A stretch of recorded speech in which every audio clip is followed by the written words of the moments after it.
ఏకం చేసి తెలంగాణ ఉద్యమాన్ని ముందుకు నడిపించిన ప్రొఫెసర్ కోదండరామ్ గారు ఉద్యమకారుడు కాదా?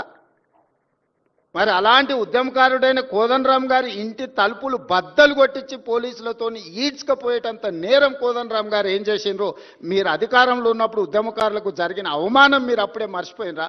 మీరు చేసిన అవమానం అని నేను వారిని అడుగుతున్నా. నిన్నెవరు తలుపులు బద్దలు కొట్టలేదే, నేనెవరు ఈడ్చుకొని రాలేదే. చేసిన తప్పులకు మీకు నోటీస్ ఇచ్చారు, సార్ మీరు రాండి అని. లేదు నా వయసు కొంచెం ఎక్కువ ఉంది, మీరే వచ్చి తీసుకురండి అంటే, సరే సార్ మీరు అధికారిక నివాసం ఉంది కదా మీరు అక్కడ ఉంటూ వస్తామంటే, లేదు లేదు లేదు నేను ఎక్కడనో ఫామ్ హౌస్లో ఉంటే ఎక్కడ ఉంటే అక్కడ బాత్రూమ్లు ఉంటే బాత్రూమ్కి వచ్చి రాసుకోండి అంటే, ఇదెక్కడి జాతిపిత విధానము? ఇదెక్కడి ఉద్యమకారుల విధానము?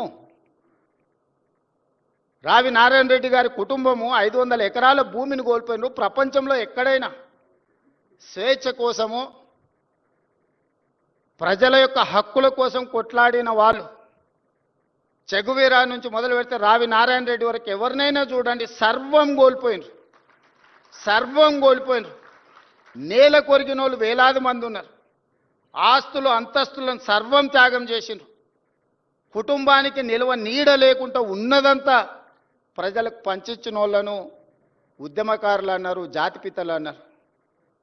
ఆ విధంగా ఈనాడు రావి నారాయణ రెడ్డి గారి కుటుంబం 100 ఎకరాల భూములను పంచితే ఉన్న పదవులను పార్లమెంట్ సభ్యుడిగా దేశంలోనే అత్యధిక మెజారిటీతో గెలిచిన రావి నారాయణ రెడ్డి గారు ఎంపీగా ఎమ్మెల్యేగా పనిచేసి నాకు పదవులు వద్దు అని తృప్తంగా ప్రజాక్షేత్రంలో ప్రజాక్షంగా నిలబడితే వారిని ఏమనాలి?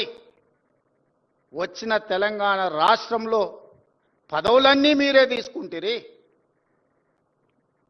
100 ఎకరాల ఫామ్ హౌజులు మీకే వచ్చే, టీవీలు మీకే వచ్చే, పేపర్లు మీకే వచ్చే, వేల కోట్ల రూపాయల వ్యాపారాలు మీకే వచ్చే, ఉన్న పదవులన్నీ మీరే పంచుకుంటారు, చేయాల్సిన తప్పులన్నీ మీరే చేస్తారు, పంచుకోవాల్సిన కాంట్రాక్టులన్నీ మీరు పంచుకున్నాక మీరెట్లా జాతిపిత అవుతారు, మీరెట్లా ఉద్యమకారుడు అవుతారో నాకు అర్థం కాలే. ఒకవేళ మీరే జాతిపిత మీరే ఉద్యమకారులు అయితే రావి నారాయణ రెడ్డి గారు, ప్రొఫెసర్ కోదండరామ్ గారు సుప్రీంకోర్టు జడ్జిగా జస్టిస్ సుదర్శన్ రెడ్డి గారు తెలంగాణ రాష్ట్ర ఏర్పాటు ప్రక్రియలో అవసరమైతే తన బాధ్యతను కూడా పక్కన పెట్టి ఎవరేమనుకున్నా సరే ఈసారి ప్రజలకు స్వేచ్ఛ రావాల్సిందే, సామాజిక న్యాయం జరగాల్సిందే, సమానమైన అవకాశాలు రావాల్సిందే అని ముందుకొచ్చిన జస్టిస్ సుదర్శన్ రెడ్డి గారు లాంటి వాళ్ళని ఏమనాలి? దయచేసి ప్రజలు తిరస్కరించినప్పుడు అర్థం చేసుకోవాలి. ప్రజాక్షేత్రంలో మీరే స్వయంగా ఎమ్మెల్యేకి ఓడిపోయినప్పుడు, పార్లమెంటు ఎన్నికల్లో మీకు ప్రజలు ఒక్క సీటు కూడా ఇవ్వలేదన్నప్పుడు, ప్రజల తిరస్కరణకు మీరు గురైనరు. కానీ ప్రజలు ఓటేయక ప్రజలే తప్పు చేసిందన్న నేరాన్ని ప్రజల మీద మోపడానికి ప్రయత్నం చేస్తే ఇదెక్కడి ప్రజాస్వామ్యము, ఇదెక్కడి జాతిపిత, ఇదెక్కడి ఉద్యమకారుడి ఆలోచన? నాకైతే అర్థం కాలే. ప్రజల తిరస్కరణకు గురైనప్పుడు ప్రజాస్వామిక విలువలను గౌరవించే వాళ్ళు ఎవరైనా ఉంటే నేను చేయగలిగిన ప్రయత్నం చేసినా, ఇప్పుడు ప్రజలు తిరస్కరించారు కాబట్టి హుందాగా ప్రజాక్షేత్రంలో నుంచి నేను తప్పుకుంటున్నా అని ముందుకొచ్చి ప్రకటిస్తే కొంతైనా మీ గౌరవం నిలబడుతుంది. ప్రజాస్వామ్యంలో ప్రజాస్వామ్యానికి స్వేచ్ఛ ఉన్నది, క్రిమినల్ కాన్స్పిరసీకి స్వేచ్ఛ లేవు.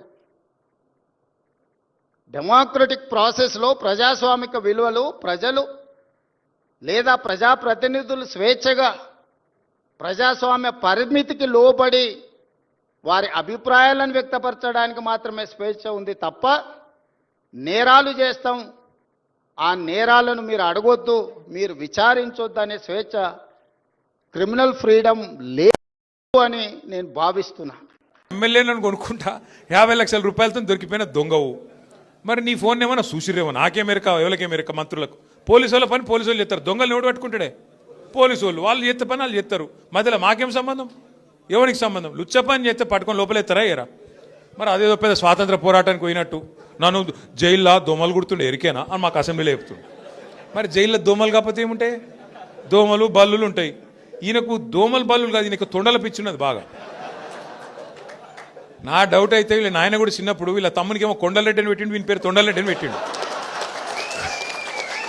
అందుకే మీరు చూడుర్రి మాట్లాడితే అరే నువ్వు గవర్నమెంట్లా ప్రభుత్వాధినేతవు ముఖ్యమంత్రివి పనిచేయరా అయ్యా అంటే నీ లాగుల తొండలిడుస్తా. నువ్వు గట్టిగా అడిగినావు ఏమైనా నెలకు 2,500 ఏడవా నీ మహిళలకు ఇస్తా అంటివి కదా, ఆడోళ్ళకి ఇస్తా అంటివి కదా అంటే నీ గుడ్లు వీకి గోటిలాడతా. రైతులకు రుణమాఫీ చేయకపోతే ఏమయ్యా అంటే నీ మెడల పేగులు వేసుకుంటా. ఇక ఈ సిపాయి ఇప్పుడు హార్వర్డ్ పోతున్నాడు, హార్వర్డ్ పోయి ఆడేం చేస్తాడు వాళ్ళకు కూడా నేర్పించేస్తాడో ఏం పాడు ఇవన్నీ.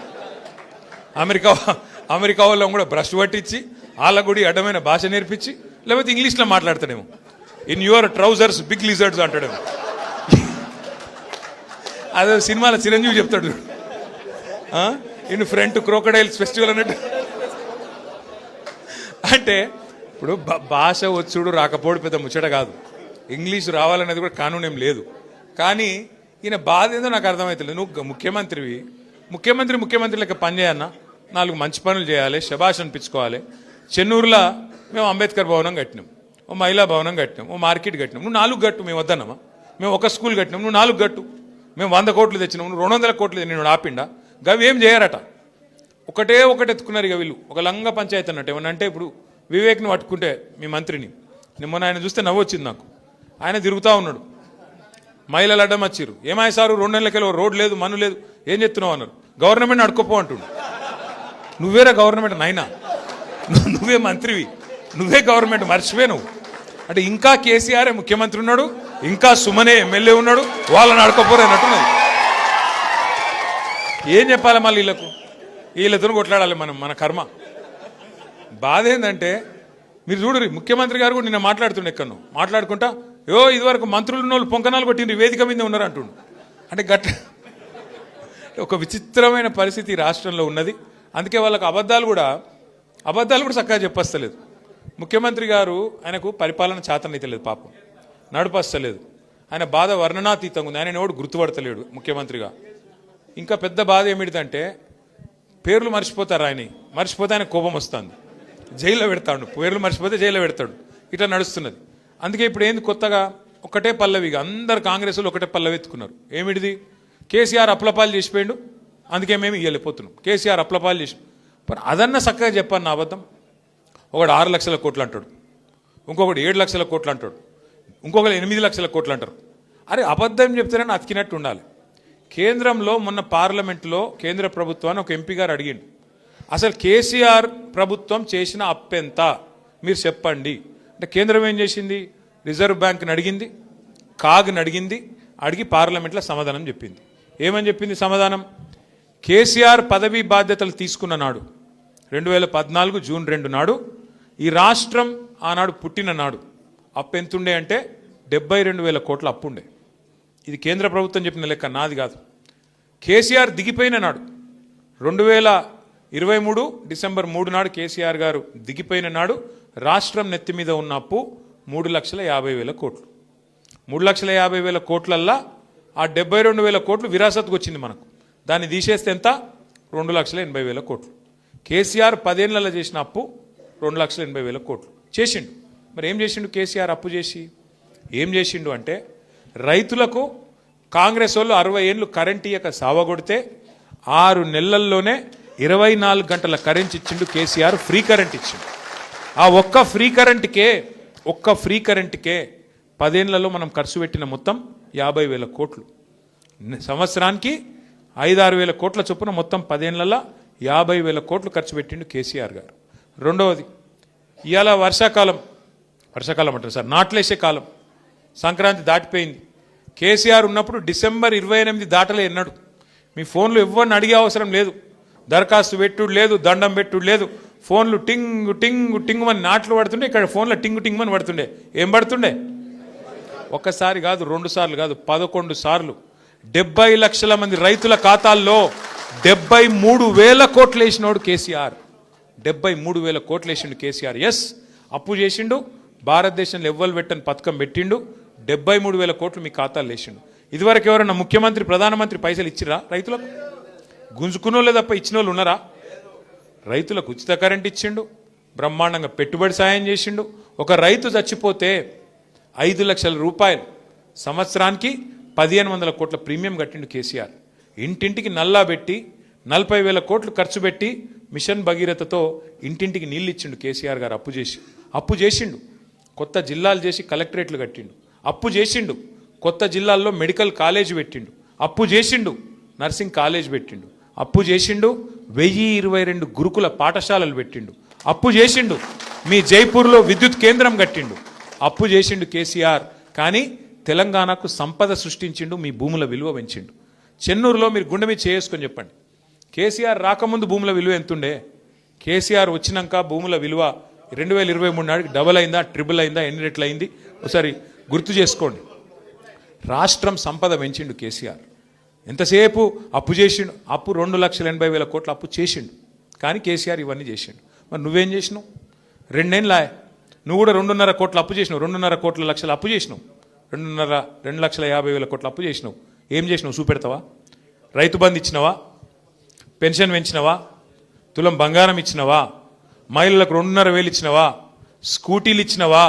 6 గ్యారంటీలు ఏమైనా అమలు చేసినవా? ఏమనంటే ఫ్రీ బస్ అంటాడు. అది ఫ్రీ బస్ ఎట్లయితుందో నాకు ఇంకా అర్థం కాదు. ఆడోళ్ళకి ఫ్రీ అట, మగోళ్ళకి డబుల్ అట. అదేం ఫ్రీయే? ఆడోళ్ళకి ఫ్రీ అట, మగోళ్ళకి డబుల్ టికెట్ అట. ఇదేం ఫ్రీ? మళ్ళీ పిల్లగాళ్ళకు బస్ పాస్ 25% పెంచిండు. ఫ్రీ ఎట్లయితుంది?